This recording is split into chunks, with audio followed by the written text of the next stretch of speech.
Good morning. ಇದು ನಮ್ಮ ಮನೆ ಹತ್ರ ಅರಳಿರೋ ರೋಸ್ ಎಷ್ಟು ಚೆನ್ನಾಗಿದೆಯಲ್ಲ. ಮಾರ್ನಿಂಗ್ ಈ ಥರ ನೋಡೋಕ್ಕೆ ಚೆನ್ನಾಗಿರುತ್ತೆ. ಹಾಗೆ ಸುಮ್ಮನೆ ಒಂದು ಲೈಟಾಗಿ ಒಂದು ವಿಡಿಯೋ ತೊಗೊಂಡೆ. ಇವಾಗ ರೆಡಿ ಆಗಿಬಿಟ್ಟು ದೇವಸ್ಥಾನಕ್ಕೆ ಹೋಗ್ತಾ ಇದ್ದೀವಿ. ಇವತ್ತು ಕಡೆ ಶ್ರಾವಣ ಶನಿವಾರ. ಇವತ್ತು ವೆಂಕಟೇಶ್ವರನ ದರ್ಶನ, ಆಮೇಲೆ ಆಂಜನೇಯ ಸ್ವಾಮಿ ದರ್ಶನ ಮಾಡಿದ್ರೆ ಒಳ್ಳೆಯದು ಅಂತ ಹೇಳಿಬಿಟ್ಟು ಹೋಗ್ತಾ ಇದ್ದೀವಿ. ಇವಾಗ ಬೆಳಗ್ಗೆ ಆಲ್ಮೋಸ್ಟು 9:30 ಮೇಲೆ ಆಗಿತ್ತು ನಾವು ಹೊರಡೋಷ್ಟೊತ್ತಿಗೆ. ಬೇಗ ಹೊರಡೋಣ ಅಂದ್ಕೊಂಡ್ವಿ, ಬಟ್ ಫುಲ್ ಚಳಿ ಇದ್ದಿದ್ದಕ್ಕೆ ಬೇಗ ಎದ್ದೇಳೋಕ್ಕಾಗಲಿಲ್ಲ. ಅದಕ್ಕೆ ಸ್ವಲ್ಪ ಲೇಟಾಗಿ ಎದ್ಬಿಟ್ಟು ಇವಾಗ ಹೋಗ್ತಾ ಇದ್ದೀವಿ ದೇವಸ್ಥಾನಕ್ಕೆ. ಇವತ್ತು ವೆಂಕಟೇಶ್ವರನ ದೇವಸ್ಥಾನ ಫಸ್ಟ್ ಹೋಗೋಣ, ಆಮೇಲೆ ಆಂಜನೇಯ ಸ್ವಾಮಿ ದೇವಸ್ಥಾನಕ್ಕೆ ಹೋಗೋಣ ಅಂತ ಹೋಗ್ತಾ ಇದ್ದೀವಿ. ಟ್ರಾಫಿಕ್ ಏನೂ ಹಂಗಿರಲಿಲ್ಲ, ಬಟ್ ಇವತ್ತೇನೋ ಒಂಥರ ಮೋಡ ಬೆಳಿಗ್ಗೆಯಿಂದನೇ ಸಿಕ್ಕಾಬಟ್ಟೆ. ಬಿಸಿಲು ಕೂಡ ಇಲ್ಲ. ರಾತ್ರಿನೂ ತುಂಬಾ ಚಳಿ ಆಗ್ತಾಯಿತ್ತು. ನಾನು ಅಂದ್ಕೊಂಡೆ ಏನು ಬೆಳಿಗ್ಗೆಯಿಂದನೇ ಇಷ್ಟೊಂದು ಮೋಡ ಇದೆ, ಮೇ ಬಿ ಮಳೆ ಬರುತ್ತೇನೋ ಬೆಳಿಗ್ಗೆನೇ ಅಂದ್ಕೊಂಡ್ವಿ. ಬಟ್ ಮಳೆ ಏನೂ ಬರಲಿಲ್ಲ, ಬಟ್ ಮೋಡ ಫುಲ್ಲಾಗಿತ್ತು, ಬಿಸಿಲು ಕೂಡ ಬಂದಿರಲಿಲ್ಲ. ಹಾಗೆ ಅಂದ್ಕೊಂಡೆ. ಆಮೇಲೆ ಅಲ್ಲೊಂದು ಕಡೆ ಒಂದು ಕಾರ್ ಮೇಲೆ ಬ್ಲ್ಯಾಕ್ ಬೆಕ್ಕು ಮತ್ತು ವೈಟದು ಬೆಕ್ಕು ಎರಡೂ ಕೂತ್ಕೊಂಡಿದ್ವಿ. ಅದು ನೋಡಿದ್ರೆ ಲಕ್ ಅಂತಾರೆ. ಹಾಗೆ ನೋಡಿಬಿಟ್ಟು ಹೋಗಿ ಸ್ವಲ್ಪ ತುಳಸಿ ಎಲ್ಲ ತೊಗೊಂಡು ದೇವಸ್ಥಾನದ ಹತ್ರ ಹೋದ್ವಿ. ನೋಡಿ, ದೇವಸ್ಥಾನದ ಮೇನ್ ಎಂಟ್ರೆನ್ಸ್ ಇದು. ಇವಾಗ ಒಳಗಡೆ ಸ್ಯಾಂಡಲ್ಸ್ ಎಲ್ಲ ಬಿಟ್ಬಿಟ್ಟು ಒಳಗಡೆ ಹೋಗೋಣ ಅಂತ ಹೋಗ್ತಾ ಇದ್ದೀವಿ. ತುಳಸಿ ಮಾತ್ರ ತೊಗೊಂಡ್ವಿ, ಇನ್ನೆಲ್ಲ ಪೂಜೆ ಸಾಮಾನು ಮನೆಯಿಂದನೇ ತೊಗೊಂಬಂದಿದ್ವಿ. ಎಂಟ್ರೆನ್ಸಲ್ಲೇ ನಿಮಗೆ ಗಣೇಶ ಸಿಗುತ್ತೆ. ಗಣೇಶ ಎಲ್ಲ ನೋಡಿಕೊಂಡು ಕೈ ಮುಕ್ಕೊಂಡು ಒಳಗಡೆ ಹೋಗಿ ಅರ್ಚನೆ ಚೀಟಿ ಎಲ್ಲ ಬರ್ಸಿದ್ವಿ. ಇವಾಗ ಬನ್ನಿ ದೇವ್ರ ಪೂಜೆಗೆ ಹೋಗೋಣ.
ಸೀರಿಯಸ್ ವೆಬ್ಸೈಟ್ ಮಾಡ್ತೀವಿ. ಹಾಂ,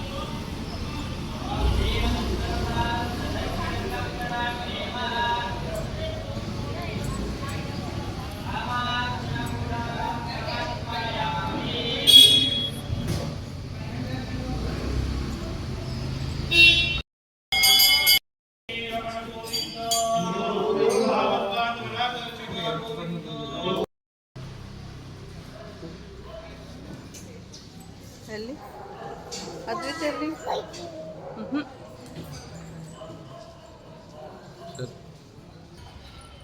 ಇವತ್ತು ಶನಿವಾರ. ದೇವಸ್ಥಾನಕ್ಕೆ ಬರಬೇಕಾಗಿತ್ತು, ಎಲ್ಲ ಬಂದ್ವಿ. ಪೂಜೆ ಎಲ್ಲ ಮುಗೀತು. ಇವಾಗ ಮುಗಿಸ್ಕೊಂಡು ಇವಾಗ ಮತ್ತೆ ಮನೆ ಕಡೆ ಹೊರಡಬೇಕು. ಬನ್ನಿ ಹೋಗೋಣ.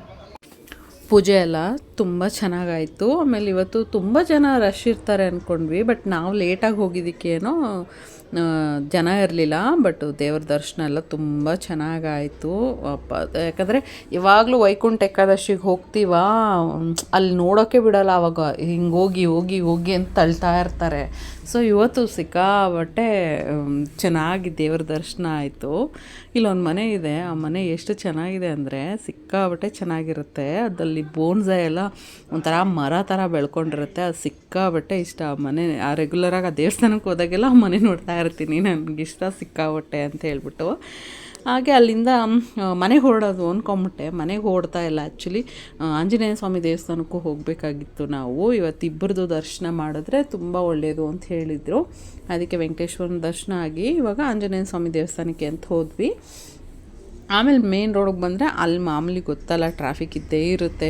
ಏನು 11 ಗಂಟೆಗೆ ಇಂದಿರಾನಗರ ಒಳಗಡೆ ಫುಲ್ಲು ಟ್ರಾಫಿಕ್ ಆಗಿಬಿಟ್ಟಿತ್ತು. ಅಲ್ಲಿಂದ ಆ ದೇವಸ್ಥಾನಕ್ಕೆ ಹೋಗೋಕ್ಕೆ ನಮ್ಗೆ ಆಲ್ಮೋಸ್ಟು ಅರ್ಧ ಗಂಟೆ ಆಗೋಯಿತು. ಆಲ್ಮೋಸ್ಟು 11 o'clock ಹತ್ತತ್ರ ಆಗೋಯಿತು.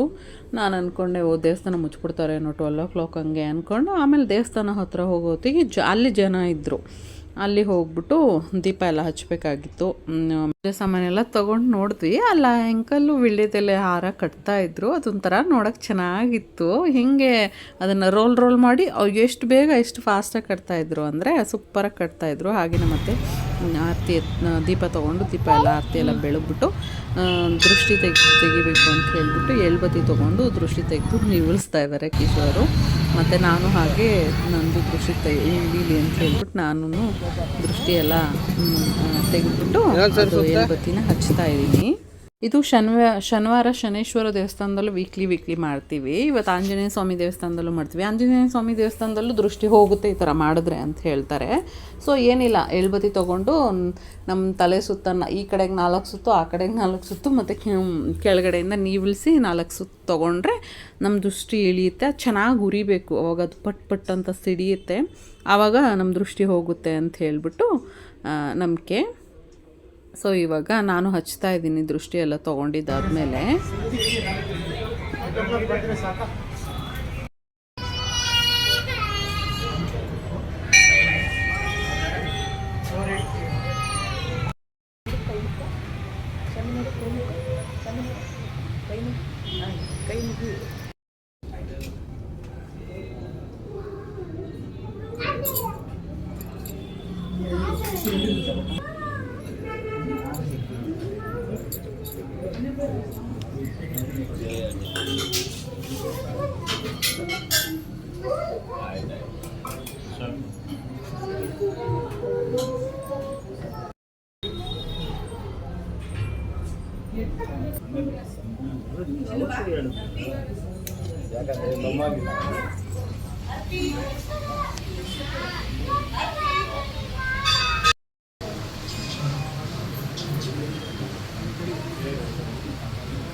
ಪೂಜೆ ಎಲ್ಲ ಆಯಿತು, ದರ್ಶನ ಎಲ್ಲ ಆಯಿತು ಚೆನ್ನಾಗಿ. ಇವಾಗ ಹೋಗ್ತಾ ಇದ್ದೀವಿ. ಯಾಕೋ ಗೊತ್ತಿಲ್ಲ, ಇವತ್ತೆಲ್ಲ ಬರೀ ದೇವಸ್ಥಾನನೇ. ಹೊರಗಡೆ ಬಂದು ಸ್ವಲ್ಪ ನೆಲ್ಲಿಕಾಯಿ ಎಲ್ಲ ತೊಗೊತಾ ಇದ್ರು ನಮ್ಮತ್ತೆ. ಸಾಯಂಕಾಲ ದೀಪ ಹಚ್ಚಬೇಕು ನೆಲ್ಲಿಕಾಯಿಗೆ ಅಂತ. ದೇವಸ್ಥಾನದಿಂದ ಹೊರಗಡೆ ಬಂದ್ವಿ. ಇಲ್ಲೂ ಚೆನ್ನಾಗಿ ದರ್ಶನ ಆಯಿತು, ಬಟ್ ಇಲ್ಲಿ ಸ್ವಲ್ಪ ಜನ ಇದ್ದರು. ಹಂಗೆ ಹೆಂಗೋ ದರ್ಶನ ಎಲ್ಲ ಮುಗಿಸ್ಕೊಂಡು ಇವಾಗ ಹೊರಟ್ವಿ. ಬೆಳಿಗ್ಗೆಯಿಂದ ಏನೂ ತಿಂಡಿ ತಿಂದಿರಲಿಲ್ಲ, ಹಾಗೇ ಒಂದು ತೊಟ್ಟು ನೀರು ಕುಡ್ದಿರಲಿಲ್ಲ. ಬೆಳಗ್ಗೆಯಿಂದ ಎದ್ದಿದ್ದು ರೆಡಿಯಾಗಿ ಬಂದಿತ್ತು. ಇವತ್ತು ಉಪವಾಸದಿಂದ ದೇವ್ರು ನೋಡಬೇಕು ಅಂತ ಇದ್ದರು, ಅದಕ್ಕೋಸ್ಕರನೇ ಏನೂ ತಿಂಡಿ ತಿನ್ಕೊಂಡು ಬರಲಿಲ್ಲ. ಅದಕ್ಕೆ ಇವಾಗ ಎಲ್ಲಾದರೂ ಹೋಟೆಲಲ್ಲಿ ಹೋಗ್ಬಿಟ್ಟು ಬ್ರೇಕ್ಫಾಸ್ಟ್ ಮುಗಿಸ್ಕೊಂಡು ಮನೆಗೆ ಹೊರಡೋಣ ಅಂದ್ಕೊಂಡು ಅಲ್ಲಿಂದ ಹೊರಟ್ವಿ. ಅಕ್ಕಪಕ್ಕದಲ್ಲಿ ಎಲ್ಲಾದರೂ ನಿಯರ್ ಬೈ ಹೋಗೋಣ ಅಂದ್ಕೊಂಡು ಹೊರಟ್ವಿ. ನಾನು ಬೇಗ ಬೇರೆ ಎದ್ದಿದ್ದ ಚಳಿಗೆ. ನನಗೆ ಆಲ್ರೆಡಿ ಹೊಟ್ಟೆ ಹಶ್ವಾಗಿ ಸ್ಟಾರ್ಟ್ ಆಗೋಗಿತ್ತು. ಬೇಗ ಹೋಗಿ ಏನಾದರೂ ತಿಂದರೆ ಸಾಕು ಅಂತ. ಆಲ್ಮೋಸ್ಟ್ 12:30 ಊಟದ ಟೈಮಿಂಗ್ಸೇ ಆಗೋಗಿತ್ತು ನಾವು ಹೋಟೆಲ್ಗೆ ಹೋಗೋ ಅಷ್ಟೊತ್ತಿಗೆ. ಅದಕ್ಕೆ ಬೇಗ ಹೋಗಪ್ಪ ಏನಾದರೂ ತಿನ್ನಬೇಕು ಅಂತ ಅಂದ್ಕೊಂಡು ಅಲ್ಲಿಂದ ಹೋಟೆಲ್ಗೆ ಹುಡ್ಕೊಂಡಿದ್ವಿ, ಎಲ್ಲೋ ಹೋಗೋದು ಅಂತ ಹೇಳಿಬಿಟ್ಟು. ಆಮೇಲೆ ಎಲ್ಲೂ ಹೋಗೋದು ಬೇಡ, ನಮ್ಮ ರೆಗ್ಯುಲರ್ ಅಯೋಧ್ಯೆ ಹೋಟೆಲ್ಗೆ ಹೋಗೋಣ. ನಮ್ಮ ಏರಿಯಾದಲ್ಲಿ ಆ ಹೋಟೆಲ್ ಸ್ವಲ್ಪ ಫೇಮಸ್, ಅದು ಚೆನ್ನಾಗಿರುತ್ತೆ ಬ್ರೇಕ್ಫಾಸ್ಟ್ ಎಲ್ಲ. ಅಲ್ಲೇ ಹೋಗ್ಬಿಡೋಣ ಅಂತ ಅಲ್ಲಿಂದ ಹೊರಟ್ವಿ. ಹೋಟೆಲ್ ಸಿಕ್ತು, ಹೋಟೆಲ್ಗೆ ಬಂದು ಆರ್ಡ್ರ್ ತೊಗೊಂಡ್ವಿ. ಇಲ್ಲಿ ಸೆಲ್ಫ್ ಸರ್ವೀಸು ನೋಡಿ.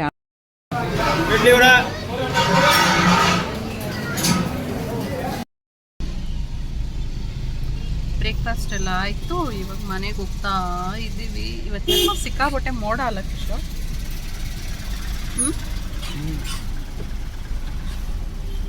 ಸಿಕ್ಕಾಪಟ್ಟೆ ಮೋಡ. ಮೊದಲೇ ಚಳಿ ಜೊತೆಗೆ ಮೋಡ ಬೇರೆ. ಅಯ್ಯೋ ಈ ಅಪ್ಪ ನೋಡು ಒಂದೇ ಸಮಯ ರಾಡಿದ್ದಾರೆ. ಬರೀ ದೇವಸ್ಥಾನ ಸುತ್ತದೇ ಆಗೋದು ಅಲ್ಲ. ಈ ಕಾರ್ತಿಕ್ ಮಾಸ ಧನುರ್ ಮಾಸದಲ್ಲೆಲ್ಲ ಬರೀ ದೇವಸ್ಥಾನಗಳೇ. ಅಮಾವಾಸ್ಯೆ ಮಾಡು, ಸೋಮವಾರ ಮಾಡು, ಕಾರ್ತಿಕ್ ಪೂಜೆ ಮಾಡು, ಕಾರ್ತಿಕ್ ಸೋಮವಾರ ಮಾಡು, ಶನಿವಾರ ಮಾಡು, ಶುಕ್ರವಾರ ಮಾಡು ಅಂತ. ಇವತ್ತು ಲಾಸ್ಟ್ ಕಡೆ ಕಾರ್ತಿಕ್ ಶನಿವಾರ, ನಿನ್ನೆ ಶುಕ್ರವಾರನೂ ದೀಪ ಹಚ್ಚಾಯಿತು. ಇವಾಗ ದೇವಸ್ಥಾನಕ್ಕೆ ಹೋಗಿತ್ತು. ಇವಾಗ ಬ್ರೇಕ್ಫಾಸ್ಟ್ ಏನು ಮಾಡಿರಲಿಲ್ಲ. ಬ್ರೇಕ್ಫಾಸ್ಟ್ ಮಾಡಿಕೊಂಡು ಇವಾಗ ಮನೆ ಕಡೆ ಹೊರಟಿದ್ದೀವಿ. ಆಲ್ಮೋಸ್ಟ್ ಬೆಳಿಗ್ಗೆ ಒಂದು 10 o'clock ಬಿಟ್ಟಿದ್ದು. ಇವಾಗ ಆಲ್ಮೋಸ್ಟ್ ಎಲ್ಲ ಮುಗಿಸ್ಕೊಂಡು ಹೋಗೋಷ್ಟೊತ್ತಿಗೆ 2 ಗಂಟೆನಾ, 2 ಗಂಟೆ ಆಗಿದೆ. ಮನೇಲಿ ಹೋಗಿ ಏನಾದರೂ ಅಡುಗೆ ಮಾಡಿ ಇವತ್ತಿನ ಕತೆ ಮುಗಿಸ್ಬೇಕು. ಬನ್ನಿ ಹೋಗೋಣ ಮನೆಗೆ. ಇವಾಗ ಮನೆ ಹತ್ರ ಬಂದ್ವಿ. ನಮ್ಮ ಏರಿಯಾದಲ್ಲಿ ಇವತ್ತು ಕನ್ನಡ ರಾಜ್ಯೋತ್ಸವ ಪ್ರೋಗ್ರಾಮ್ ಮಾಡ್ತಾ ಇದ್ದಾರೆ. ಆಲ್ಮೋಸ್ಟ್ ಈ ಮಂತಲ್ಲೆಲ್ಲ ಮಾಡ್ತಾರಲ್ವ ಕನ್ನಡ ರಾಜ್ಯೋತ್ಸವ ಪ್ರೋಗ್ರಾಮು. ನಮ್ಮ ಏರಿಯಾದಲ್ಲಿ ಇವತ್ತು ಮಾಡ್ತಾ ಇದ್ದಾರೆ. ಫುಲ್ ಸೌಂಡ್ ಕೊಟ್ಟಿದ್ರು. ಇವಾಗ ಮನೆಗೆ ಹೋಗಿ ಸ್ವಲ್ಪ ಹೊತ್ತು ತಿಂಡಿ ಎಲ್ಲ ಆಯ್ತಲ್ವ, ಸ್ವಲ್ಪ ಹೊತ್ತು ರೆಸ್ಟ್ ಮಾಡಿಬಿಟ್ಟು ಮತ್ತೆ ಅಡುಗೆ ಮನೆಗೆ ಹೋಗ್ಬಿಟ್ಟು ಅಡುಗೆ ಮಾಡಬೇಕು. ಮತ್ತೆ ಸಿಗ್ತೀನಿ ಅಡುಗೆ ಮನೆಯಲ್ಲಿ ನಿದ್ದೆ ಎಲ್ಲ ಮಾಡಿಬಿಟ್ಟು. ಮನೆಗೆ ಬಂದು ನಿದ್ದೆ ಮಾಡಿ ಇವಾಗ ನೈಟ್ಗೆ ಅಡುಗೆ ಮಾಡ್ತಾಯಿದ್ದೀನಿ. ಅಲ್ಲಿ ನಿದ್ದೆ ಮಾಡಬೇಕಿತ್ತು ಅಂತ ಕಟ್ ಮಾಡಿದವಳು ಸೀದಾ ಅಡುಗೆ ಮನೆಗೆ ಬಂದುಬಿಟ್ಟೆ. ಮನೆಗೆ ಹೋಗಿ ತಕ್ಷಣಕ್ಕೆ ಸ್ವಲ್ಪ ಹೊತ್ತು ನಿದ್ದೆ ಮಾಡಿದ್ಮೇಲೆ ಆರಾಮಾಯಿತು. ಇವಾಗ ಸಾಂಬಾರು ರೆಡಿ ಮಾಡ್ತಾಯಿದ್ದೀನಿ. ಬೇಳೆ ಸಾಂಬಾರು ಮಾಡ್ಕೊತಾ ಇದ್ದೆ. ಅದಕ್ಕೆ ಬೇಳೆ ಸಾಂಬಾರು ಏನೂ ತೋರ್ಸೋಕೆ ಹೋಗಿಲ್ಲ. ಅನ್ನಕ್ಕೂ ಕೂಡ ಪಕ್ಕದಲ್ಲೇ ಇಟ್ಕೊಂಡ್ಬಿಟ್ಟಿದ್ದೆ. ಆಮೇಲೆ ನಾವು ಹೋಮಕ್ಕೆ ಕುತ್ಕೊಂಡಿದ್ರಿಂದ ಹನ್ನೊಂದು ದಿವಸ ಏನೂ ತಿನ್ನೋ ಹಂಗಿರಲಿಲ್ಲ ನಾನ್ ವೆಜ್ಜು. ಆಮೇಲೆ ಇವತ್ತು ದೇವಸ್ಥಾನಕ್ಕೆ ಬೇರೆ ಹೋಗಬೇಕಾದ್ರಿಂದ ಏನೂ ಆ ಥರ ನಾನ್ ವೆಜ್ ತಿನ್ನಂಗಿರಲಿಲ್ಲ.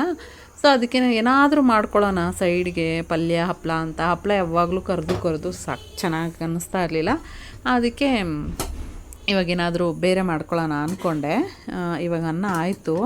ಇವಾಗ ಮೊದಲೆಲ್ಲ ಅನ್ನಕ್ಕೆ ಹಾಗೆ ಕುಂಬ್ಳಿಸ್ಬಿಡ್ತಾ ಇದ್ದೆ. ಅಂದರೆ ಏನಂದರೆ ನೀರನ್ನ ಅಲ್ಲೇ ಇಂಬ್ರಿಸ್ತಾ ಇದ್ದೆ. ಇವಾಗ ಸ್ವಲ್ಪ ಗಂಜಿ ಬಸಿ ಸ್ಟಾರ್ಟ್ ಮಾಡಿದ್ದೀನಿ. ಹಾಗೆ ಸಾಂಬಾರು ಕೂಡ ರೆಡಿ ಆಗೋಯಿತು. ಎಲ್ಲ ಹಚ್ಬಿಟ್ಟು ತರಕಾರಿ ಎಲ್ಲ ಹಾಕ್ಬಿಟ್ಟು ಹಾಗೆ ಒಗ್ಗರಣೆ ಕೊಟ್ಬಿಟ್ಟು ಒಂದೆರಡು ವಿಸಿಲ್ ಕೂಗಿಸ್ಕೊಂಡೆ. ಸಾಂಬಾರು ಆಯಿತು. ಇವಾಗ ಮನೇಲಿ ಬೀನ್ಸ್ ಇತ್ತು. ಅದಕ್ಕೆ ಬೀನ್ಸ್ ಪಲ್ಯ ಏನಾದರೂ ಮಾಡ್ಕೊಂಬಿಡೋಣ, ತುಂಬ ದಿನ ಆಗಿತ್ತು ಪಲ್ಯ ತಿಂದು, ಚೆನ್ನಾಗಿರುತ್ತೆ ಅವಾಗ ಅಂದ್ಕೊಂಡು ಬೀನ್ಸ್ ಪಲ್ಯಕ್ಕೆ ರೆಡಿ ಮಾಡಿಕೊಂಡೆ. ಬೀನ್ಸು ಸ್ವಲ್ಪ ಸಣ್ಣದಾಗಿ ಹಚ್ಕೊಂಡು ಹಾಗೆ ಕೂಡ ಮಾಡ್ತಾರೆ. ಬಟ್ ನಾನು ಹಂಗೆ ಮಾಡೋದ್ರಿಂದ ನನಗೆ ಫುಲ್ ಒಂಥರ ಡ್ರೈ ಆಗಿಬಿಟ್ಟಿರುತ್ತೆ ಬೀನ್ಸು. ಅದಕ್ಕೆ ಏನು ಮಾಡ್ತೀನಿ ಅಂದರೆ ಬೀನ್ಸ್ ಸ್ವಲ್ಪ ನಾರೆಲ್ಲ ತೆಗೆದುಬಿಟ್ಟು ಒಂದು ಸ್ವಲ್ಪ ಹೊತ್ತು ಒಂದು 3 to 4 minutes ಚೆನ್ನಾಗಿ ಕುದಿಯೋ ನೀರಲ್ಲಿ ಹಾಕಿ ತೆಗೆದುಬಿಡ್ತೀನಿ. ಆವಾಗ ಬೀನ್ಸ್ ಸಾಫ್ಟಾಗಿ ಆಗುತ್ತೆ, ನಮಗೆ ಪಲ್ಯನೂ ಚೆನ್ನಾಗಿ ಬರುತ್ತೆ. ಇಲ್ಲಾಂದರೆ ನಾವು ಎಣ್ಣೆಗೆ ಹಾಕಿ ಒಗ್ಗರಣೆ ಎಲ್ಲ ಹಾಕ್ತೀವಲ್ವ, ಆವಾಗ ಅಷ್ಟು ಚೆನ್ನಾಗಿರಲಿಲ್ಲ. ಇವಾಗ ಸ್ವಲ್ಪ ಉಪ್ಪು ಕೂಡ ಹಾಕ್ಕೊತಾ ಇದ್ದೀನಿ. ಅದಕ್ಕೆ ಉಪ್ಪು ಹಿಡಿದು ಬೆಂದ್ಕೊಂಡ್ರೆ ಚೆನ್ನಾಗಿರುತ್ತೆ ಅಂತ ಹೇಳ್ಬಿಟ್ಟು ಇವಾಗ ಒಂದು 5 ನಿಮಿಷ ಇಲ್ಲ ಒಂದು 4-5 ನಿಮಿಷ ಚೆನ್ನಾಗಿ ಕುದಿಬೇಕು. ಕುದಿಯೋ ನೀರು ಹಾಕ್ಬಿಟ್ಟು ಮುಚ್ಬಿಡೋಣ. ಆಮೇಲೆ ಸ್ವಲ್ಪ ಅದಕ್ಕೆ ಅಂತಲೇ ಒಂದು 2-3 ಈರುಳ್ಳಿ ಕಟ್ ಮಾಡ್ಕೋತಾ ಇದ್ದೀನಿ. ಈರುಳ್ಳಿ ಎಷ್ಟು ಬೇಕಾದರೂ ಹಾಕ್ಕೋಬೋದು, ಜಾಸ್ತಿ ಬೇಕಂದರೆ ಜಾಸ್ತಿ, ಕಮ್ಮಿ ಬೇಕಂದರೆ ಕಮ್ಮಿ, ಅದು ನಮ್ಮ ಇಷ್ಟ. ನಾನು ಸ್ವಲ್ಪ ಕಾಯಿ ತುರಿನೂ ಈರುಳ್ಳಿನೂ ಸ್ವಲ್ಪ ಜಾಸ್ತಿ ಹಾಕ್ಕೋತಾ ಇದ್ದೀನಿ. ಬೀನ್ಸ್ ಪಲ್ಯಕ್ಕೆ 2 ಇದ್ದರೆ ಚೆನ್ನಾಗಿರುತ್ತೆ ಟೇಸ್ಟು ಅಂತ ಹೇಳ್ಬಿಟ್ಟು.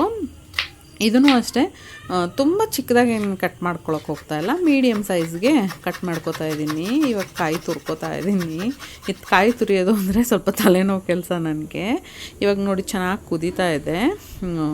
ಇದನ್ನೆತ್ತಿ ಪಕ್ಕಕ್ಕೆ ಶಿಫ್ಟ್ ಮಾಡ್ತಾಯಿದ್ದೀನಿ. ಯಾಕಂದರೆ ಇದು ಚೆನ್ನಾಗಿ ಕುದಿಯೋ ಅಷ್ಟೊತ್ತಿಗೆ ನಾವು ಪಕ್ಕದಲ್ಲಿ ಒಂದು ಪ್ಯಾನ್ ಇಟ್ಕೊಂಡ್ಬಿಟ್ಟು ಅದು ಚೆನ್ನಾಗಿ ತೊಳ್ಕೊಂಡು ಅದನ್ನು ಸ್ವಲ್ಪ ನೀರೆಲ್ಲ ಇಂಬ್ರಿಸ್ಬಿಟ್ಟು ಸ್ವಲ್ಪ ಆಯಿಲ್ ಹಾಕ್ಕೊಳ್ಳೋಣ ಒಗ್ಗರಣೆಗೆ ಅಂತ. ಅದು ಬೇಯೋ ಅಷ್ಟೊತ್ತಿಗೆ ಇಲ್ಲಿ ಒಗ್ಗರಣೆ ಹಾಕ್ತಾಯಿದ್ರೆ ಅದು ಜಸ್ಟ್ ಎತ್ಬಿಟ್ಟು ನೀರನ್ನ ಫಿಲ್ಟ್ರ್ ಮಾಡಿಬಿಟ್ಟು ಚೆನ್ನಾಗಿ ಚಿಕ್ಕದಾಗಿ ಕಟ್ ಮಾಡಿಬಿಟ್ಟು ಇದಕ್ಕೆ ಹಾಕೊಂಬಿಟ್ರೆ ತಕ್ಷಣಕ್ಕೆ ಒಂದು 10 ನಿಮಿಷದಲ್ಲಿ ರೆಡಿ ಆಗೋಗುತ್ತೆ. ಪಲ್ಯ ಕೂಡ ತುಂಬ ಟೈಮ್ ಏನು ತೊಗೊಳ್ಳಲ್ಲ. ಇವಾಗ ಎಣ್ಣೆ ಹಾಕಿದ್ನಲ್ವ, ಎಣ್ಣೆ ಕಾಯ್ದಿದೆ.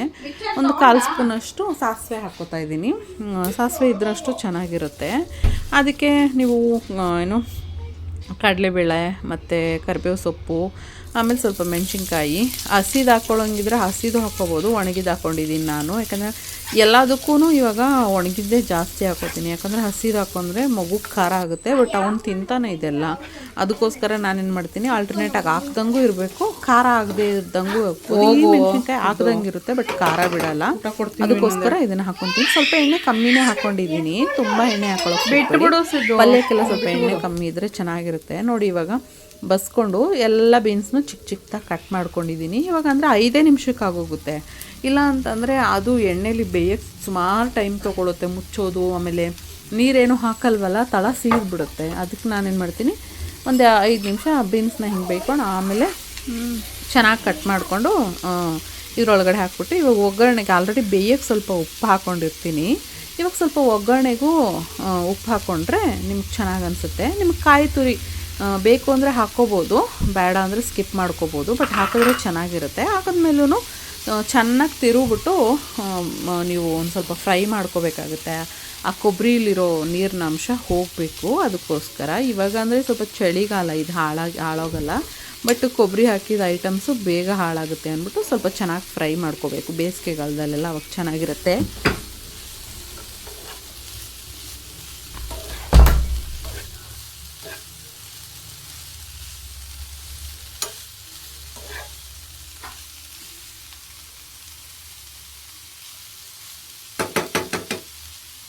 ಇವಾಗ ಪಲ್ಯ ಎಲ್ಲ ರೆಡಿ ಆಯಿತು ನೋಡಿ, ಸಾಂಬಾರು ಕೂಡ ರೆಡಿ ಆಯಿತು. ಈ ಸಾಂಬಾರು ರೆಸಿಪಿ ಬೇಕಂದರೆ ನೋಡಿ, ನಾನು ವ್ಲಾಗಲ್ಲಿ ಆಲ್ರೆಡಿ ಹಾಕಿದ್ದೀನಿ, ನಾನು ಬೇಕಂದರೆ ನೋಡ್ಕೊಳ್ಳಿ. ಹಾಗೆ ಅನ್ನ ಸಾಂಬಾರೆಲ್ಲ ರೆಡಿ ಆಯಿತು. ಟೈಮ್ ಆಲ್ರೆಡಿ ಎಷ್ಟಾಯಿತು ಗೊತ್ತಾ, ಆಲ್ಮೋಸ್ಟು 10:30 ಆಗೇ ಹೋಯಿತು. ಇವಾಗ ಊಟ ಬಡಿಸ್ಕೊಂಡಿದ್ದೀನಿ, ಊಟ ಮಾಡಬೇಕು. ನನ್ನ ಮಗನಿಗೆ ನಮ್ಮ ಅತ್ತೆ ಸ್ವೀಟ್ ತಿನ್ನಿಸ್ತಾ ಇದ್ದಾರೆ, ಅವ್ನು ತಿಂತಾ ಇಲ್ಲ, ತಿನ್ನಲ್ಲ. ಬೆಳಿಗ್ಗೆಯಿಂದ ಕೆಲಸ ಮಾಡಿ ಎಲ್ಲ ಮಾಡಿ ಸಾಕಾಯಿತು. ಇವಾಗ ಊಟ ಮಾಡ್ತಾಯಿದ್ದೀನಿ.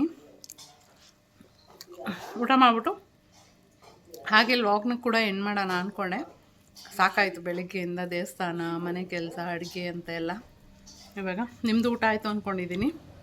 ನಾನು ಊಟ ಮುಗಿಸ್ಬಿಟ್ಟು ವ್ಲಾಗ್ನ ಎಂಡ್ ಮಾಡ್ತೀನಿ. ನನ್ನ ವೀಡಿಯೋ ಇಷ್ಟ ಆದರೆ ಒಂದು ಲೈಕ್ ಮಾಡಿ, ವೀಡಿಯೋ ಸ್ಕಿಪ್ ಮಾಡಿಬಿಡಿ. ಹಾಗೆ ನನ್ನ ಚಾನಲ್ಗೆ ಯಾರು ಹೊಸ್ದಾಗಿ ಬಂದಿರೋ ಅವರೆಲ್ಲ ಸಬ್ಸ್ಕ್ರೈಬ್ ಮಾಡ್ಕೊಳ್ಳಿ. Thank you so much for watching.